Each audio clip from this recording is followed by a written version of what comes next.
Doctor అని తెలంగాణ భూగర్భ శాఖలో రిజిస్టర్ హైడ్రోజన్ పనిచేస్తా ఉన్నానండి. చూడండి ఇక్కడ కనిపిస్తున్నటువంటి 4 పాయింట్ రీసెంట్ గా సర్వే చేసినటువంటి పాయింట్ అండి. అంటే మే నెలలో సర్వే చేయడం జరిగిందండి. రీసెంట్ గా మోటార్ అయితే ఇన్స్టాలేషన్ చేసుకోవడం జరిగిందండి రైతు. ఇది వచ్చేసి లొకేషన్ వచ్చేసి చార్వాస్గూడెం అండి. మండలం వచ్చేసి ఏరియాలో జిల్లా అండి. సో నేను చేసిన సర్వే చేసిన విధానం ఈ సక్సెస్ రేట్ రైతు ద్వారా తెలుసుకునే ప్రయత్నం చేద్దామండి. చెప్పండి మీరు అంటే ఈ సర్వే విధానం పెట్టుకోలేదా మా బోర్ ఎట్లా ఎన్ని ఇంటూ వాటర్ వస్తుంది ఒకసారి మీడియం ముఖంగా చెప్పగలరా? చాలా బాగుంది. ఈ సర్వే ప్రకారం దాదాపు దగ్గర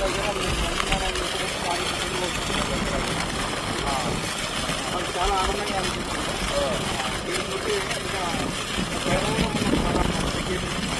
సో ఇక్కడ చూసిన తర్వాత ఈ డిఫరెన్స్ తోటి ఇంకా పైనైతే పైభాగాన్ని అయితే సర్వే చేయడం జరిగిందండి వేరే రైతులకి. సో రైతు సోదరులారా ఇలాంటి వాటర్ అంటే ఇది దాదాపు 2.5 ఇంచుల వాటర్ కంటిన్యూ అంటే 24/7 కరెంట్ ఉన్నంత సేపు వస్తూ ఉందంటారు అండి రైతు చెప్తా ఉన్నాడు. సో రైతు సోదరులారా మీరు ఇంకా ఇలాంటి వాటర్ కావాలంటే ఖచ్చితంగా ఒక క్వాలిఫైడ్ గ్యాస్ సర్వే చేసుకునే ప్రయత్నం అయితే చేయండి. చూడండి ఎంత బ్యూటిఫుల్ గా పోతా ఉందో చూడండి. సో ఇది సైంటిఫిక్ మెథడ్ చాలా ఉపయోగకరంగా ఉంటుందండి. సైన్స్ నమ్ముకోండి, ధ్యానం తెచ్చుకోండి, సర్వే చేసుకోండి, సక్సెస్ పొందండి. సో థ్యాంక్ యూ, ధన్యవాదాలండి.